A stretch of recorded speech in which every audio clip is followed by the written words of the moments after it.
So you want to own a cell tower. You have driven past 1,000 of them. A steel pole on a concrete pad, a chain link fence, a couple of gray boxes at the base. Nobody works there, nobody visits. It just stands in a field getting rained on. And every month, some of the largest companies in the country send money to whoever owns it. That is the pitch. And on the surface, it is close to perfect. No staff, no customers to win, no product to ship. One structure, several tenants, contracts that run for decades. Here is what that pitch leaves out. You probably do not own the ground it stands on. You almost certainly cannot stop somebody else from buying that ground. And the one number that decides whether your tower is a gold mine or a liability, how many tenants sit on it, is controlled entirely by companies that are free to merge with each other whenever they like. So what does one cost to put up? What does each tenant actually pay? Why does the second tenant matter more than the first? And why did one of the biggest tower companies on Earth lose billions on the thing it built next to its towers? 3 ways in. They are wildly different businesses, and people mix them up constantly. Way 1. You build the steel. Here is a real number. From the company that owns more towers than anybody, American Tower's own investor material puts the construction cost of a new United States macro tower at $275,000. Independent operators in the field will tell you a basic build lands somewhere between $100,000 and $200,000, depending on height, soil, access, and how ugly the zoning fight gets. And that same American Tower material shows why this industry went global. A typical tower in Latin America runs between $85,000 and $170,000. In Africa, $60,000 to $120,000. In Asia, $20,000 to $30,000. Same asset, same business model, roughly 1/10 of the price. Way 2.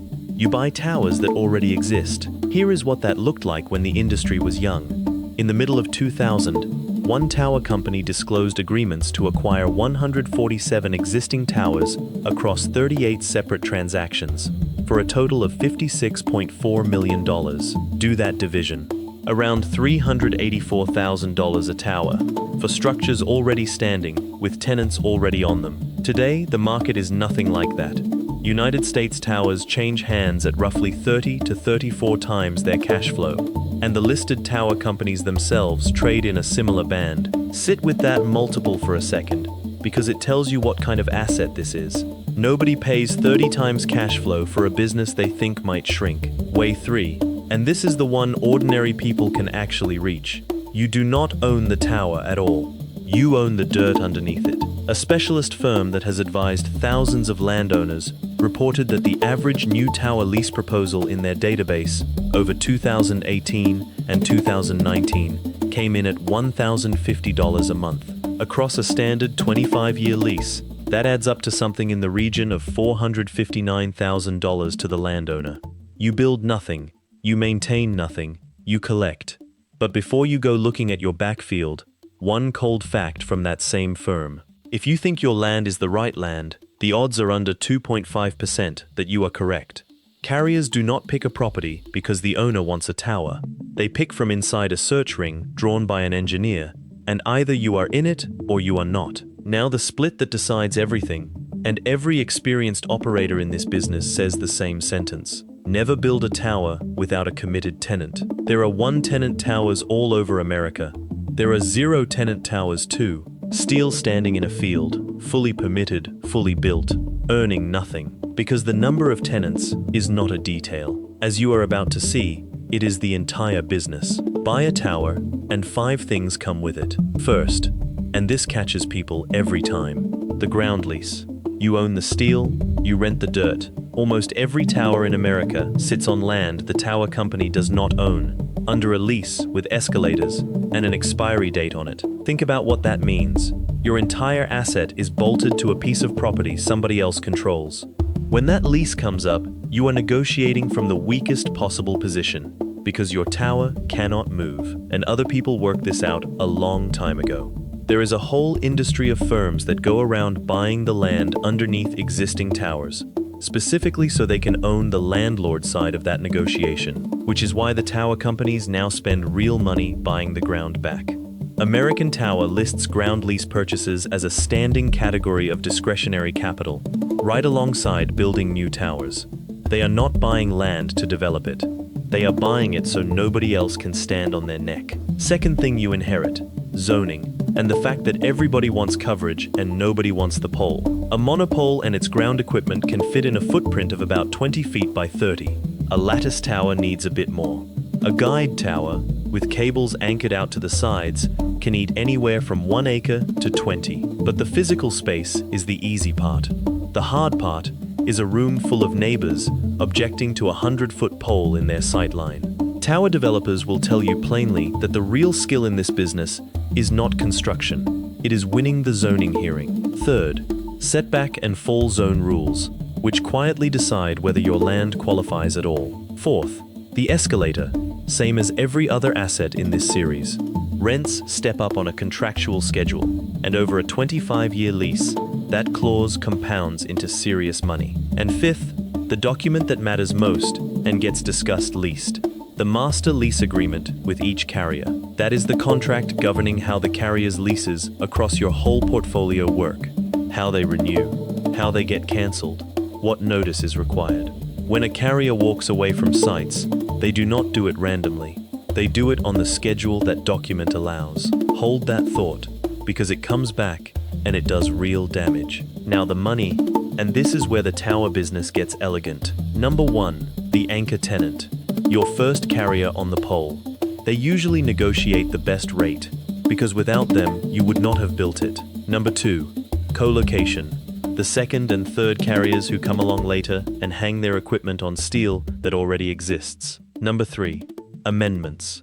When a carrier upgrades, swaps antennas, or adds a new frequency band to equipment already on your tower, that is a change to the lease, and it comes with more rent. You did not build anything. Somebody drove out, bolted on hardware, and your monthly check went up. Number 4, the escalators, running underneath all of it. Number 5, the land play, buying the ground under towers you do not own, and collecting from the tower company instead of the carrier. Now here is what those layers look like on one single tower, using American Tower's own published illustration of United States build economics. 1 tenant, annual tenant revenue, $20,000. Operating expenses, including ground rent, utilities, and monitoring, $12,000. Gross margin, $8,000. That is a 40% margin, and against a $275,000 build, a return on investment of 3%. 3%. On $250,000 of steel and concrete. Now add a second tenant. Revenue goes to $50,000. Operating expenses go to $13,000. Gross margin, $37,000. 74% margin. Return on investment, 13%. Add a third. Revenue, $80,000. Operating expenses, $14,000. Gross margin, $66,000, 83% margin. Return on investment, 24%. Read those 3 lines again, because there is something hiding in them. Look only at the operating expense column. 1 tenant, $12,000 a year. 2 tenants, $13,000. 3 tenants, $14,000. Now look at the revenue column. 20,000, 50,000, 80,000. So going from 1 tenant to 2 adds $30,000 of revenue and costs you $1,000. American Tower calls that the gross margin conversion rate, and it puts the figure at 97%. 97 cents of every incremental dollar drops straight to margin because the tower is already there, the ground rent is already paid, and the fence is already up. Listen to that again. The second tenant is almost pure profit. The third one is too. And now the part that explains the entire structure of this industry. A tower with 1 tenant returns 3%. 3% is a terrible return. No carrier on earth wants billions of dollars sitting in assets earning 3%. So the carriers did the obvious thing. They sold their towers to independent companies who could do the one thing a carrier cannot do, which is put a competitor's antennas on the same pole. That is the whole trick. The exact same steel is a bad asset for the company that needs it and an excellent asset for the company that rents it out. Nothing about the tower changed. Only the number of tenants did. So what does it cost to keep one standing? Almost nothing. And that is the point. Start with the build, $275,000 in the United States, one time. Then annual operating expenses of $12,000 to $14,000. And the American Tower breakdown tells you exactly what sits in there. ground rent, utilities, monitoring. Ground rent is the big one, which is why buying the dirt matters so much. Then maintenance, and here is where this asset separates itself from everything else in this series. In 2017, American Tower expected total maintenance capital spending of about $160 million, against revenue of $5.8 billion the year before. That is under 3%. Compare that to a toll road resurfacing itself, or a pipeline running inspection tools through hundreds of miles of steel. A tower is a pole. It does not wear out the way a road does. You see the result in the margin. American Tower's adjusted earnings margin has run above 60%. Add a few line items nobody mentions in the brochure. Aviation lighting and the compliance that goes with it. Structural analysis, every time a tenant wants to add equipment, because the loading changes. Insurance, access roads, fence repairs, backup power, and then one more, which is not a cost at all but belongs on this page. The multiple. Towers trade at roughly 30 to 34 times cash flow, which means every extra $1,000 of annual margin you create does not just pay you $1,000, it adds $30,000 or more to what the tower is worth. Adding one tenant does not improve your income statement.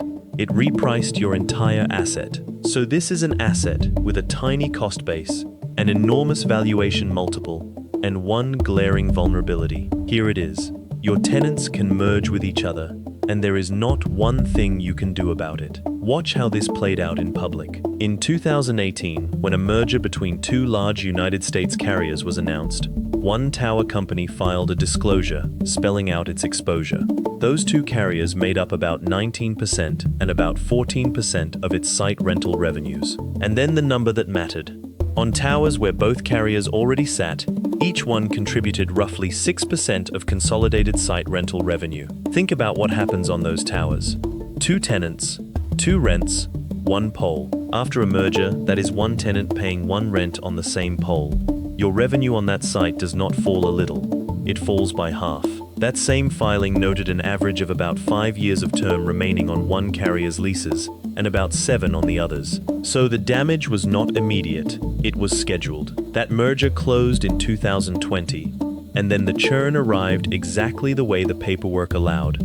Over years, as leases hit their cancellation and non-renewal dates under those master lease agreements. American Tower told investors its United States churn would stay elevated through 2025 for precisely that reason. Now the second half of the trap, and this is the part almost nobody saw coming. Regulators approving that merger were not blind to the problem. The remedy assumed a 4th national carrier would emerge and build out a network which would have given tower owners their 4th tenant back. That build-out never happened at the scale promised. The company behind it stepped back, and the lease defaults landed in 2026.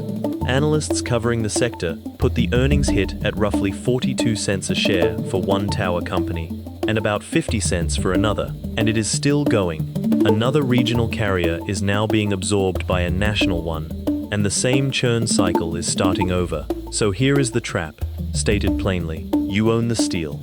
You never owned the customer list. 4 tenants became 3, and every single decision that made it happen was taken in a boardroom you were not invited to. Whoever worked out how to profit from all this did not start by owning anything.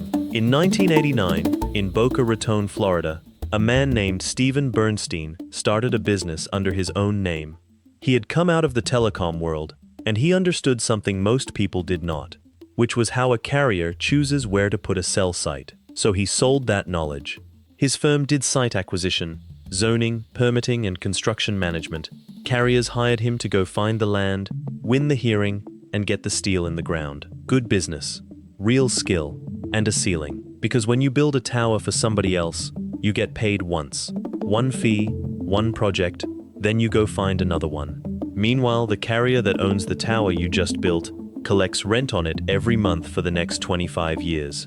He did that work for about 8 years. Then, in June 1997, his company bought 12 towers in upstate New York. 12. That is the whole beginning. By the middle of 2000, that same company had been involved in developing more than 14,000 antenna sites, had agreements out to buy another 147 towers, and was reporting an average initial monthly rent of $1,528 on newly signed tenant leases. It had gone public the previous June. Today, it is one of the largest tower owners in the world. Nothing about the work changed.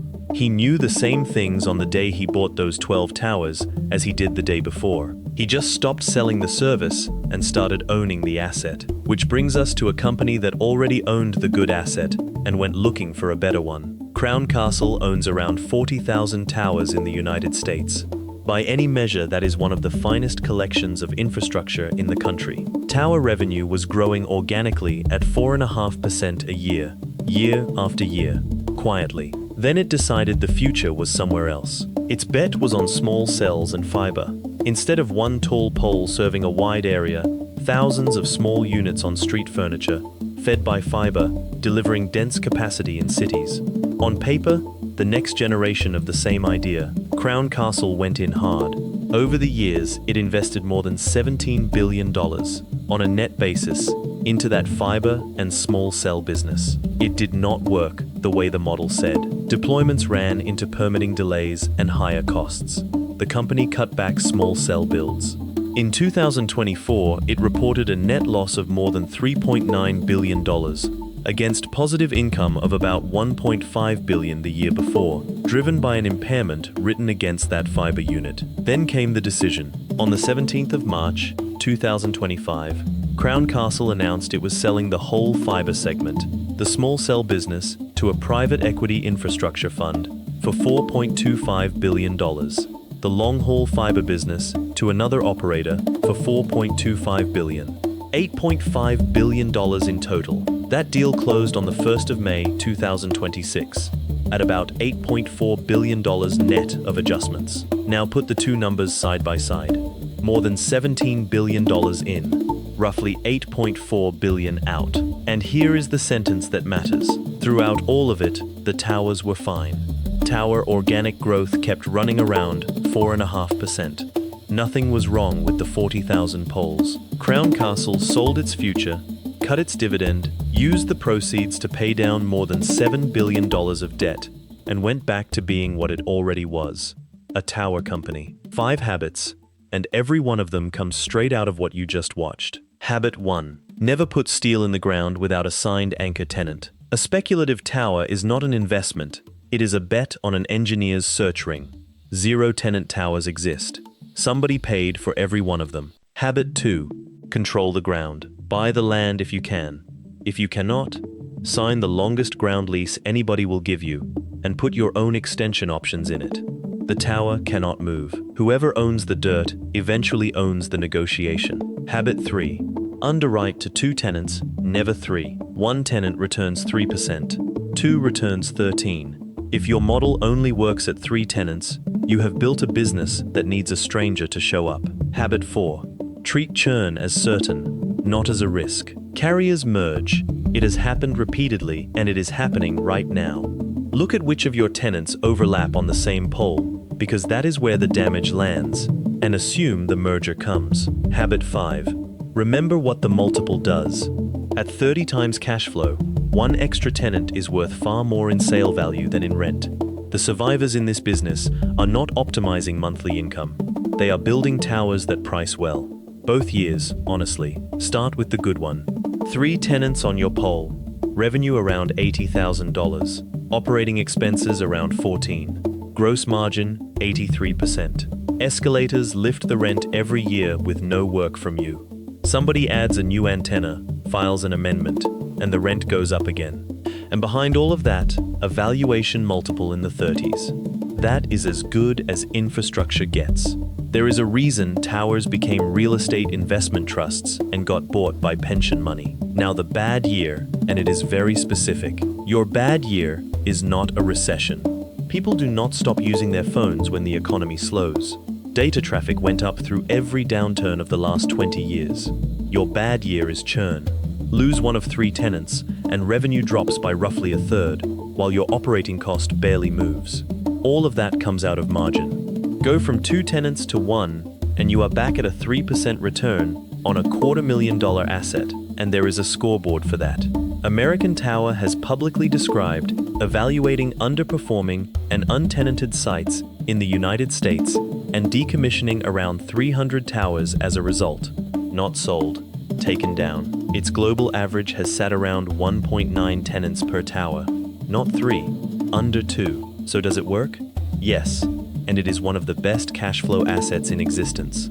If you reach 2 tenants, hold the ground beneath you, and survive the consolidation cycle. And no, it does not work if you build on hope, rent your dirt short, or bet a business on there being 4 carriers when there are 3. Bernstein spent 8 years building towers for other people before he noticed the obvious thing.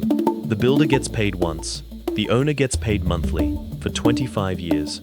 Crown Castle already owned 40,000 of them and went looking for something more exciting, and paid over $17 billion to learn that the boring thing was the good thing. And every tower owner in America discovered the same lesson at the same time when 2 carriers became 1. Not 1 bolt moved, not 1 pole leaned. The steel was identical the day after the merger, because the steel is not what you are selling. $275,000 buys the pole. Anybody can buy a pole. What you actually own is the fact that there is nowhere else to put one, and that scarcity was granted by a zoning board, not by you. Nobody pays you for the steel. They pay you because there is nowhere else to stand. Own the shortage, and the tower is just the receipt.